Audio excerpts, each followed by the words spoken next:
Warahmatullahi wabarakatuh. Bismillahirrahmanirrahim. Alhamdulillah. Alhamdulillahi rabbil alamin. Allahumma salli wa sallim ala sayyidina Muhammad alladhi jaa bil haqqil mubin wa arsaltahu rahmatan lil alamin wa ala alihi wa sahbihi ajma'in. Subhanaka la ilma lana illa ma 'allamtana innaka antal alimul hakim. Allahumma zidna ilman wa la tuzigh qulubana ba'da idh hadaytana wa hab lana min ladunka rahmatan innaka antal wahhab. Allahumma anfa'na bima 'allamtana wa 'allimna alladhi yanfa'una wa zidna ilman warzuqna fahman bi rahmatika ya arhamar rahimin. Amin ya rabbal alamin. Alhamdulillah, terlebih dahulu kita berbanyak memuji Allah, bersyukur kepada Allah. Alhamdulillah, malam ini kita masih mendapatkan kesempatan untuk melewati waktu dalam hidup ini di dalam ibadah ketaatan kita kepada Allah Subhanahu wa taala.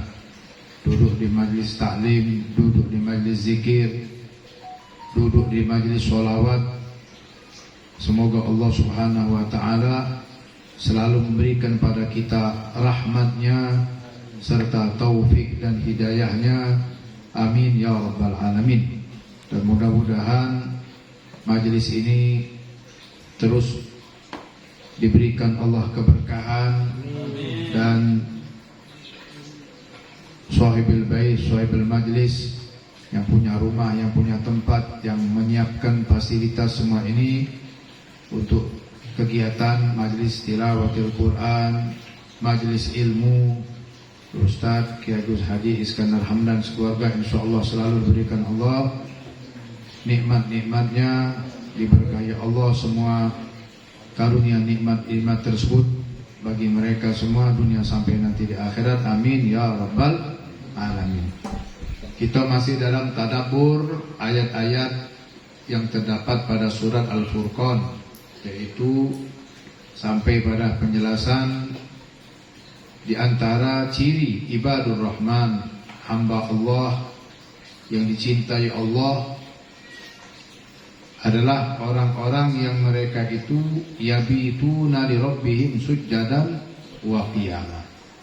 Mereka menghabiskan waktu malamnya dengan banyak bersujud dan bangun ibadah.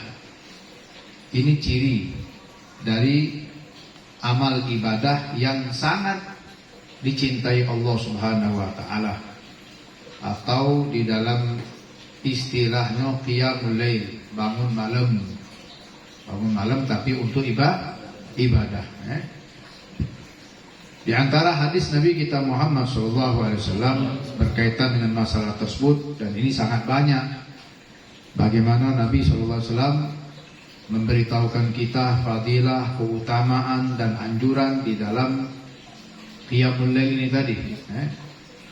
Satu malam itu ada waktu yang mustajab, waktu yang kalau kita berdoa, doa kita cepat diterima, dikabulkan Allah Subhanahu wa taala. Tapi ini harus kita lakukan terus menerus. Di antaranya ada satu waktu yang dikatakan lebih baik daripada 1000 apa? 1000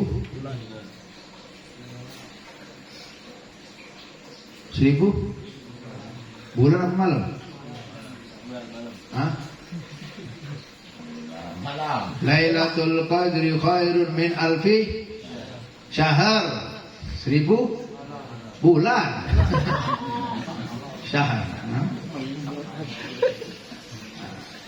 Itu ada satu malam yang namanya malam Lailatul Qadar. Kalau siang mana ada siang Qadar.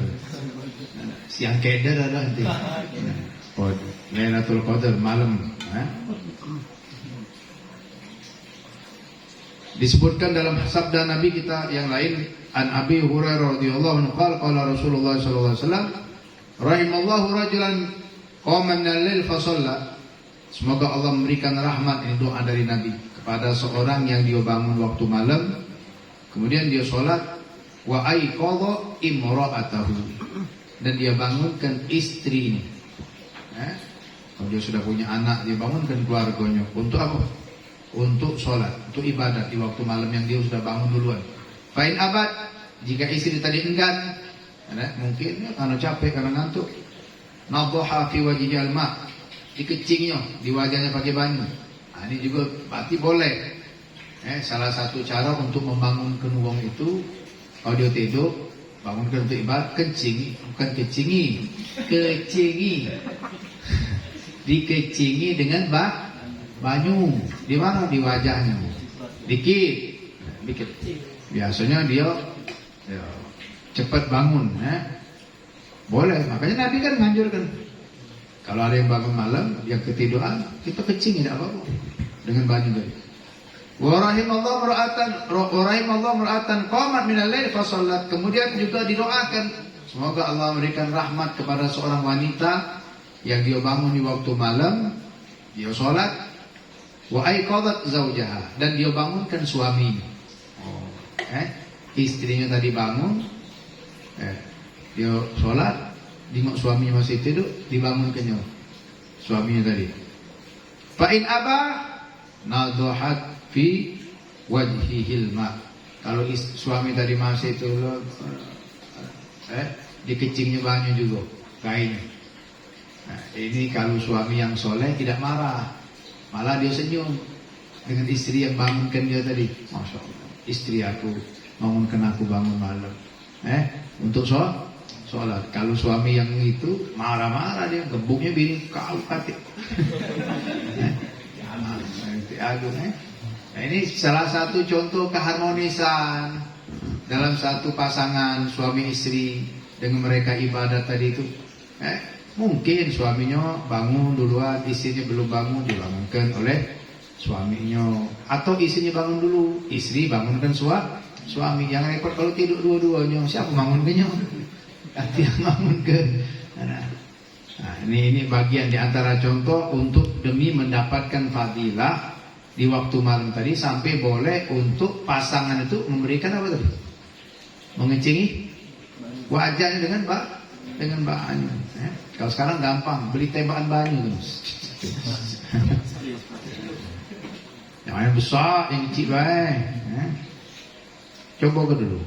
Tapi kalau dia bangun dengan suara, dengan omongan, dengan gerakan, sudah ada usah kecingi. Itu tuh kalau udah ngantuk nih, yang capek, buat. Nah, nggak apa-apa sampai macam itu. Kenapa? Demi untuk mendapatkan keberkahan waktu malam itu dengan ibadah. Wa qala Rasulullah sallallahu alaihi wasallam, idza ayqadha rajulu ahlahu min al-lail fa shallaya aw shalla rak'atain jami'an kutiba fi dzakirina wa dzakirat. Apabila seorang laki-laki, suami atau ayah atau bapak membangunkan keluarganya di waktu malam, sehingga keduanya pasangan tadi, suami istri ini tadi sholat, walaupun hanya 2 rakaat, maka ditulis keduanya itu, pasangan itu, laki-lakinya termasuk orang yang banyak ingat kepada Allah, istri juga perempuan yang dianggap banyak ingat kepada Allah SWT. Wan Sahal bin Sa'ad radhiyallahu anhu maqal ja'a Jibril ila Nabi sallallahu alaihi wasallam. Suatu hari datang malaikat Jibril kepada Rasulullah sallallahu alaihi wasallam, lalu mengatakan, ya Muhammad, ya Rasulullah, isma syi'ta, silakan engkau hidup. Silakan hidup, artinya hidup menurut apa yang diinginkan Nabi. Berapa lama waktunya, silakan hidup. Fa innaka mayyitun, maka sesungguhnya engkau akan jadi mayit, akan meninggal juga, akan mati juga. Nah, hidup berapa lama? Nah, jadi ini pesan untuk kita. Kalau Nabi baik meninggal, apalagi kita. Wa amal ma syi'ta fa innaka majziyun bih. Berbuatlah engkau apa yang engkau lakukan, sebab engkau akan mendapatkan balasan ganjaran sesuai dengan amal perbuatan yang dilakukan. Silakan. Dan amal Nabi tidak mungkin ada yang jahat. Semua amal Nabi adalah amal yang baik. Wa ahbib man syi'ta fa innaka mufariquh. Silakan kau cintai siapa yang kau cintai, tapi engkau bakal berpisah, meninggal. Ada waktu kalau, ada batasan kalau, ada masa kalau. Wa'lam. Nah ini poin yang ada kaitan dengan masalah yang kita bahas pada bab ini. Wa'lam anna syarafal mu'min qiyamuhu bil-lail. Ketahuilah olehmu bahwasanya kemuliaan bagi seorang mukmin itu adalah saat mereka bangun di waktu malam. Artinya ibadah. Bukan titel, bukan jabatan, bukan harta, bukan kedudukan. Itu semua duniawi yang mungkin banyak bakal membuat kita terkecoh sehingga datang sifat-sifat yang tidak baik, sombong, atau sampai bangga diri dan lain-lain. Dibangun malam ibadah, mengaku salah, mengaku banyak dosa, meminta kepada Allah kasih sayangnya. Ini yang akan mendapatkan kemuliaan, kedudukan di sisi Allah. Di sisi Allah. Bagi orang mukmin itulah kemuliaan. Wa izzuhu istighnahu anin nas. Dan kemuliaan mereka juga aziz itu apa ya? Harkat martabat kemuliaan pada orang mukmin itu apa? Di saat mereka itu merasa cukup dari wong lain. Artinya dia tidak membebankan wong, mengeluh ke sana ke sini, meminta sana sini untuk dirinya. Dia merasa cukup, bersyukur dengan nikmat yang ada pada dirinya. Walaupun mungkin kalau kita lihat keadaan dia sangat memprihatinkan, tapi dia enjoy, dia senang, dia bahagia dengan apa yang dia ada itu. Itulah ciri orang mukmin yang punya kemuliaan. Karena orang itu kadang-kadang dia merasa tidak pernah puas dengan dunia ini. Padahal mungkin dia sudah punya banyak, segalanya ada sama dia, tapi kurang terus. Karena kurang bersyukur kepada nikmat anugerah dari Allah Subhanahu wa taala. Wa qala Rasulullah sallallahu alaihi wasallam, aqrabu ma yakunu rabbu minal abdi fil lailil akhir. Yang paling dekat Tuhan itu, paling dekat Allah banyak memberikan rahmatnya, karunia-Nya pada seorang hamba di penghujung malam. 2/3 sepertiga akhir malam, jam 3, jam 4 itu jam-jam yang bagus untuk kita berdoa, berzikir, beribadat. Apalagi sekarang ini, zaman sekarang sudah sedikit orang yang bangun malam. Artinya ibadat. Kalau yang begadang malam banyak, tapi yang bangun malam untuk ibadat sedikit. Nah, mudah-mudahan kita jadi yang sedikit itu. Nah, ya, jamaah majelis inilah yang diharapkan untuk menjadi bintang-bintang gemerlapan di waktu malam itu yang dipandang malaikat. Siapa? Utamanya lagi orang yang dia itu belajar Al-Quran. Mereka lebih diharapkan untuk bangun malam ini, untuk memperbanyak membaca Quran di waktu malam. Jangan malah jadi tidur di waktu malam itu. Bangun malam, walaupun dikit, 2 rakaat jadilah. Sholat, ibadat, doakan guru kita, doakan wong tua kita, doakan keluarga kita, doakan sahabat kita, doakan tetangga kita, doakan umat Islam, umat Nabi Muhammad sallallahu alaihi wasallam. Bangun, walaupun 2 rakaat jadilah. Gak usah banyak-banyak, baca Yasin. Rakaat pertama, rakaat kedua baca apa misalnya? Oke. Ya Allah, bangun malam.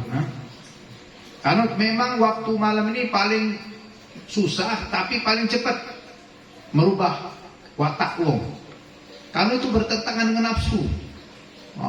Gitu. Apalagi yang muda-muda sekarang, cerita bangun malam, nah, ibadat tahajud, berat, sahur.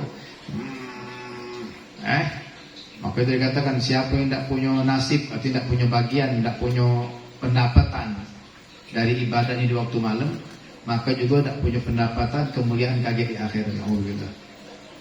Jadi orang-orang itu kaget menjadi mulia di akhirat itu, di antaranya di surga itu tempatnya, kenikmatannya adalah karena sebab qiyamul lailnya, bangun malamnya. Kalau tidak punya nasib, tidak punya lentera dia, tidak punya keindahan di akhirat kayak untuk dia tadi. Makanya kalau kita baca cerita orang-orang soleh, kebanyakan mereka tuh ada sampai nangis kalau datang pagi. Nangis. Tidak ada yang paling membuat aku sedih kecuali datang waktu pagi gitu. Sejak 20 tahun. Bukan malu, sejak 20 tahun. Jadi 20 tahun itu dia merasa nikmat ibadat waktu malam. Kalau sudah datang pagi itu sedih. Kenapa sedih? Mikirkan lagi, nak pengen malam lagi. Karena dirasakan, bukan berarti dia siang tidak ibadat, bukan. Cuma dia rasakan kenikmatan, kebahagiaannya.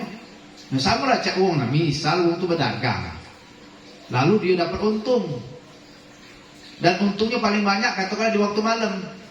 Pasti besok pagi, dia tidak mikirkan yang siang dia dapat untung juga tuh.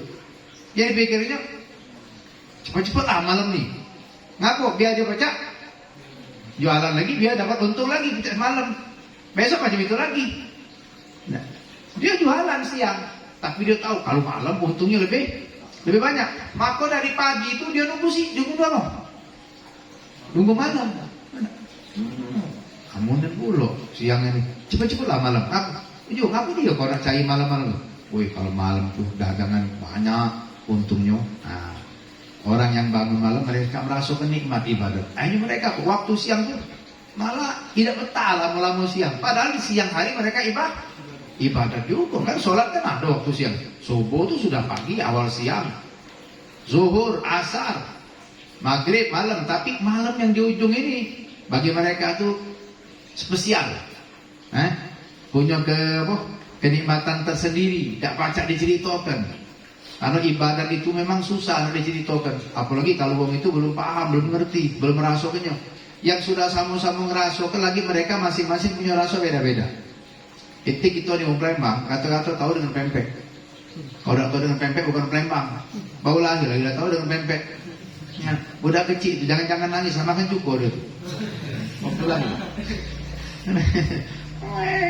Kenapa lah nangis? Dia pempek, boleh diem dia. Alhasil, tapi walaupun kita sama-sama di Palembang, sama-sama tahu dengan pempek, dengan makan pempek, dengan cukupnya. Tapi kalau diceritakan masing-masing punya cerita dewek. Kelezatan kenikmatan daripada yang kita makan itu tadi. Kenapa? Ya udah baca nggak diungkapkan. Yang namanya cita rasa itu tidak bisa diceritakan dengan kata-kata. Ibadat nikmat, orang berzikir, orang sholat, tadi qiyamul lail. Kalau kita nak nyukur ini nikmat apa bukan? Bagaimana Allah menganjurkan dan memotivasi kita untuk bangun malam kepada Nabi kita sallallahu alaihi wasallam. Wa minal laili fatahajjad bihi nafilatan lak asa an yab'atsaka rabbuka maqaman mahmuda. Disuruh bangun Nabi. Bangun. Minal laili fatahajjad bihi. Fatahajjad. Bangun. Nah, justru karena ini ada sesuatu yang spesial, maka sampai diberikan itu kenikmatan yang khusus juga kepada Rasulullah, juga kepada kita umatnya. Alhamdulillah. Nah, coba kita dengarkan di antara ungkapan-ungkapan orang-orang soleh. Ungkapan-ungkapan orang soleh. Di antaranya Al-Imam Al-Fudail bin Iyad rahimahullah ta'ala. Di antara perkataan beliau berkenaan dengan bangun malam ini, ibadat di waktu malam, idza lam taqdir ala qiyamil lail, apabila engkau tidak mampu untuk bangun di waktu malam. Bangun malam susah, begadang malam galak, ibadat malam tak galak. Wasiyamul lail wasiyamun nahar, kau tidak mampu puasa di waktu siang, puasa wajib tidak Ramadan, puasa sunat apalagi. Ini dua keadaan yang kata beliau, fa'lam annaka mahrum.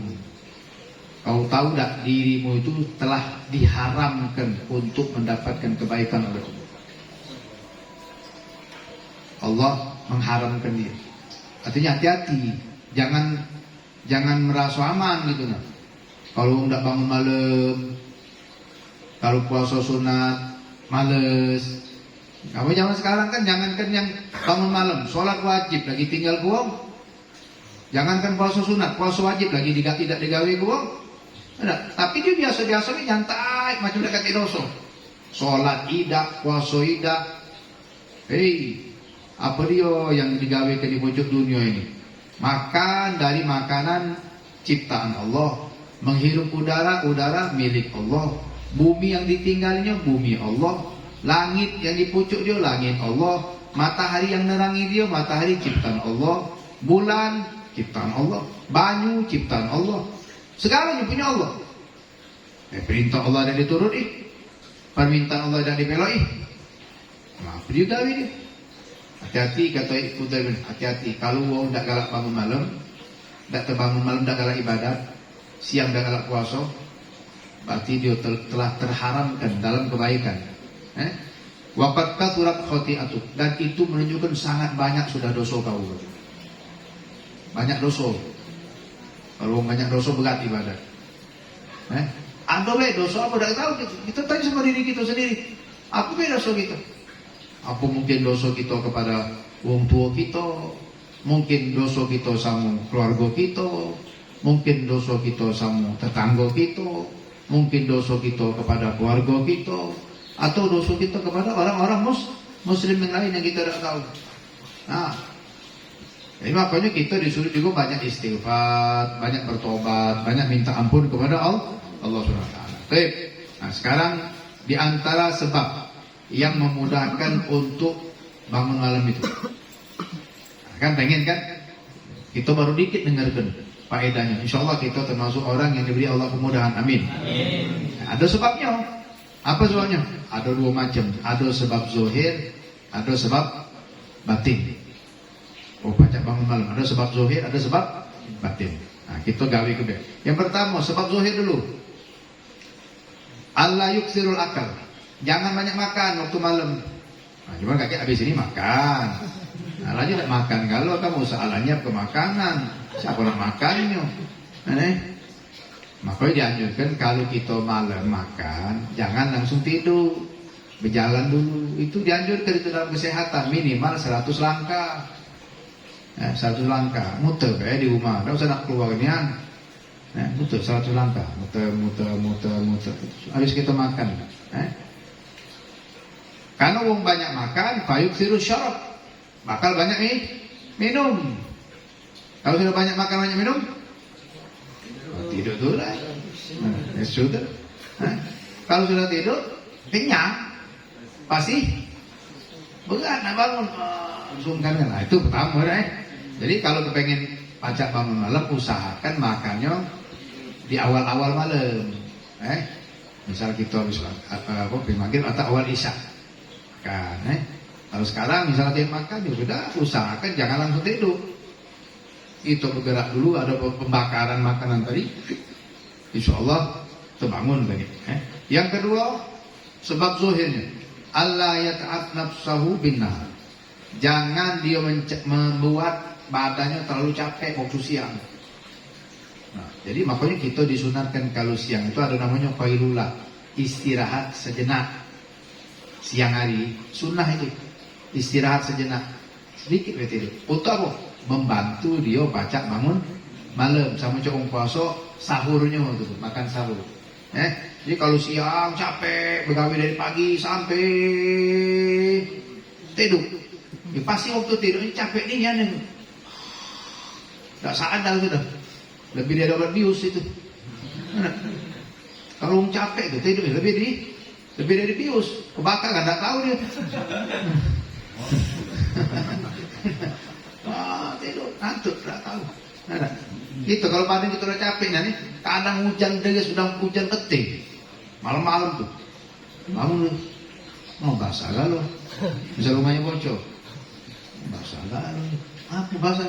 Hujan semalam. Tidak tahu aku udah tahunya. Woi, hujan petir macam itu. Lampu mati pula. Tidak bangun loh, tidak tahu. Tidur dan tahu saya. Karena mungkin dari siang itu sudah capek. Jadi kalau kita nak bangun malam, yuk ada porsi kita istirahat yang diniatkan di waktu siang itu untuk kita pacak bangun malam. Jadi jangan terlalu capek nian. Kita lah ngaturnya lah itu. Nah itu disebab zohir ini. Pertama jangan banyak makan. Kemudian jangan terlalu capek di waktu siang. Aturlah diri kita. Yang ketiga Nah ini tadi sudah kita sampaikan, jangan tidak istirahat sejenak di waktu siang. Kalau nak sunnahnya itu sebetulnya sebelum zuhur. Sebelum zuhur. Kalau kita baca dalam kitab Bidayatul Hidayah itu dianjurkan qailula itu sebelum zuhur, ya katakanlah jam-jam 10-an itu istirahat. Oke, sebelum zuhur dah bangun. Atau kalau tidak, misalnya ba'da zuhur, habis zuhur istirahat dengan ini yang pacak nih.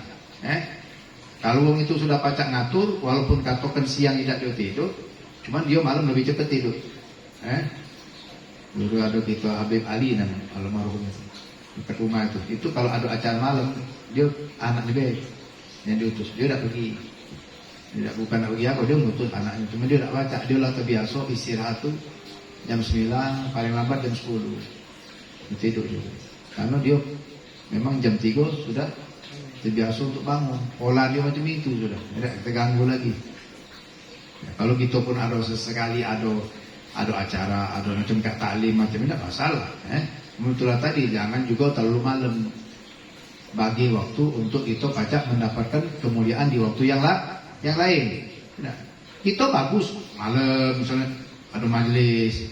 Cuma jangan sampai kaget gara-gara majlis tidak bangun, tidak subuh. Ya ada kan, mana subuh, tidak ke masjid. Capek nah semalam tu gara-gara maulid. Ya gara-gara maulid.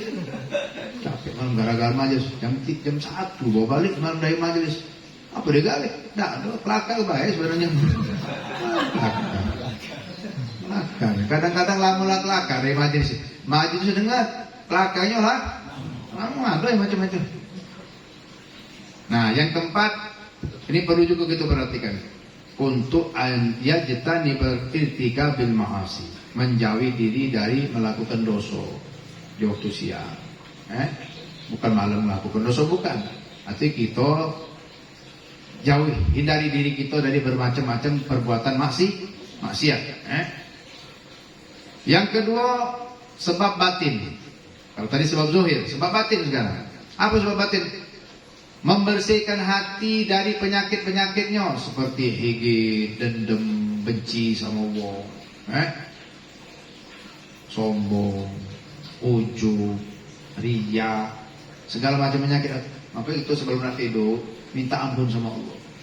Maafkanlah segala macam kesalahan wong sama kita, dan kita minta maaf juga kalau kita ada kesalahan sama wong. Jadi kita tidur tenang. Lebih daripada makan antimu. Nyenyak tidurnya lemah. Dan insya Allah dia baca bangun malam. Karena setan itu bertengger di hati-hati yang kotor. Tempat-tempat yang kotor itu tidak didatangi malaikat. Kalau dalam ilmu fikih, malaikat itu kalau ada orang junub, tidak galak masuk rumahnya. Atau ulama itu junub zohir. Mana kalau junub batin? Junub batin tahu, dalam hatinya nyimpen penyakit hati. Mana malaikat tak masuk lagi? Siapa yang masuk? Setan, iblis yang maga itu. Na'udzubillah. Yang kedua, untuk dia juga pasang niat.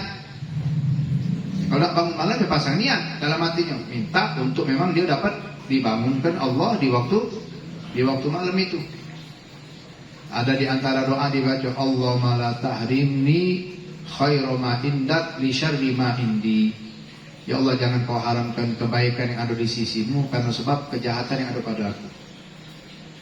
Jangan kita gara-gara kita ini ada kejahatan, akhirnya kita diharamkan untuk mendapatkan kebaikan dari Allah. Allahumma la tahrimni khairu ma indak li syarri ma indi. Dan kita motivasi diri kita dengan kita banyak mendengar fadilah-fadilah keutamaan dari bangun malam itu tadi. Kalau orang sudah dengar banyak cerita, di sana cuma ini itu, lama-lama terangsang gitu, kepengen. Kita kalau cerita apa lah, di mana sana?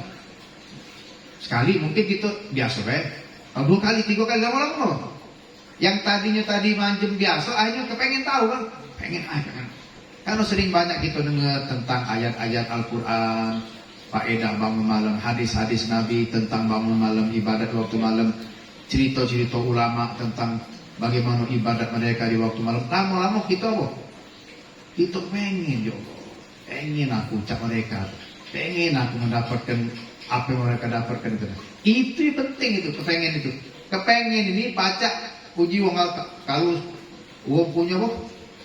Cita-cita itu semangat. Kadang-kadang yang macamnya mustahil. Macamnya mustahil. Jadi kenyataan. Ujung tidak nyampuh pacak je. Nah, apa? Mustahil. Kita kan mungkin selama ini nganggap diri kita ni enggak Ustaz, anak tahu lah berapa kali lah nyoba Ustaz. Maki jambe ke yang paling besar selalunya masih tidak bangun juga. Mana maki ini gajang kok masih tidak bangun juga. Aduh model itu tidurnya. Tidur. Aku memang itu. Mungkin dia kurang apa? Kurang terpancing dengan mendengarkan faedah-faedah waktu bangun malam. Sampai ada guru kami cerita ni, itu sering dapat ceramah dengan ceramah beliau nyampaikan. Andai kata beliau. Ini contoh kecil kan. Andai kata ni, aduh wong nak nginjuk kita duit 3 juta. Tapi harus datang ke rumah dia jam 3 malam. Bakal dia duit 3 juta. Bukan BLT. BLT berapa cuman? BLT yang BBM ni berapa cuman? 700 bukan sekali untuk setahun itu tuh. Ini ada ngomong, kau nak punya duit 3 juta. Yo, cuman kau malam datangnya. Jam berapa? Jam 8. Oh, jam 8. Jam 3 jam 4. Jam 3 jam 4. Habisnya, yo kalau galak itulah, kalau dah tu sudah tunjuk orang lain. Kira-kira nak datang lagi. Kira-kira. Hah?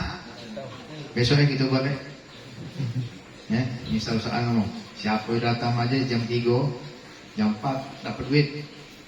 Datang lagi. Hah? Mulai takut kamu kan? Main mikir-mikir ni, nak ngomong datang, mana tidak datang, mana datang. Jam 3, rumah nah, Allah panggil. Ada waktu yang Allah panggil untuk kita itu dibagi-bagikan dengan bingkisan, dengan pemberian yang banyak sekali di waktu itu. Ayo, bangun. Jangan minta ampun. Jadi aku bagikan aku ampunan. Tunjuk ampunan. Jangan minta ini, minta aja. Datang. Budak si kok. Ngantuk-ngantuk dulu. Sampai wudu. Allah. Macam boleh ayat kafir. Rabbana atina fid dunya hasanah fil akhirati hasanah wa qina azabannar. Udah lagi. Di malaikat, budak ini dewe Anda bangun sekampung ini. Tunjuk radio bela. Yang lain ketika bangun itulah bangun, itu bangunnya. Tapi dah baca jatahnya dibagikan. Besok lain lagi citonya. Yang saya, besok lah. Misalnya, yang malam ni, yang kemarin lain, yang besok malam lain lah. Kan sama baik. Nah, kok kamu sama? Sama. Enggak nikmat, makanya mereka merasa lain saya ini nikmatnya bangun malam. Besok dia bangun, lain lagi rasanya. Besok, lain lagi rasanya. Karena apa? Kebahagiaan ibadat itu terkoneksi dengan kelezatan di surga. Iya, setiap ibadat itu, zikir, Quran, sholat, puasa, apa amal baik itu, dia terhubung ke surga. Jadi pelantaran di sana. Jadi kalau orang sudah diunjuk Allah kelezatan dalam ibadah, berarti dia itu akan mendapatkan kenikmatan di surga dengan kenikmatan dari sebab-sebab itu. Masya Allah ya Rabb. Makanya kalau kita sudah ngerasakan itu, tak banyak berhenti dia. Tadi 20 tahun sedih itu, kenapa? Kalau subuh, bukan dia dah kena soal subuh, bukan. Cuma dia merasa, habis waktunya aku untuk mendapatkan kelezatan qiyamul lail. Bayangkan macam mana munajat di waktu itu, berzikir, istighfar, sholawat, baca Quran, banyak yang baca kita lakukan. Anten-anten nunggu sholat subuh, nonton sholat subuh. Nah, ini persiapkan. Kamu tadi zuhidnya dulu, ini banyak. Jangan banyak makan gino malam-malam, seperlunya baik. Kalau banyak makan, jangan langsung tidur. Ada kegiatan dulu. Yang kedua, apa? jangan terlalu capek siang-siang hari. Ya porsinya kita atur masing-masing dengan gawinya masing-masing. Yang ketiga, banyak-banyak kita istighfar, bertobat kepada Allah, bersihkan zahir kita dari dosa, batin kita juga hati kita dari dosa. Yang keempat, motivasi kita dengan cerita-cerita orang-orang soleh, dengan ibadah-ibadah, dan kita bayangkan bagaimana pemberian di waktu itu. Jatah nikmat macam tadi nak. Andai kata ada orang unjuk kita 3 juta kita pacak bangun, sekarang diunjuk Allah bukan 3 juta. Tak pacak disambungkan dengan dunia seisinya. Kenapa kita tak bangun? Berarti masih ada hawa nafsu kita dengan dunia. Kita belum tahu dengan nikmatnya pahala tadi. Andai kata duitnya nyata, bangun galau. Andai kata kita Assalamualaikum warahmatullahi, Assalamualaikum warahmatullahi, tring bunyi apinya. Terus tersampai transfer masuk rekening. Bangun galau. Ini kalau bantuan-bantuan itu dijual kan, ada bagian bingkisan, ada bagian dijual, tahan ngantri yang paling sedikit ngantri kapan? Waktu malam tadi. Subuh banyak mesti bangun, zuhur banyak bangun, asar banyak bangun, maghrib banyak bangun, isya banyak bangun ibadah. Tapi malam banyak sedikit. Yang ngomong dikit itu Allah. Kanu qalilan minal laili ma yahjaun. Mereka yang bangun itu sedikit. Insyaallah mudah-mudahan Allah berikan kita taufik hidayah, Allah berikan kita semangat untuk mencontoh daripada apa yang dilakukan Nabi kita sallallahu alaihi wasallam, yang dilakukan oleh orang-orang soleh, sehingga kita dari sedikit amal ini insyaallah dipelokkan, dipelokkan, disertakan, dimasukkan kita dalam rombongan mereka. Walaupun hanya tadi macam 2 rakaat yang singkat, tapi insyaallah mudah-mudahan barokahnya itu membuat kita seperti orang yang ibadat sepanjang malam. Amin ya rabbal alamin. Allahumma shalli ala sayyidina Muhammad wa ashghil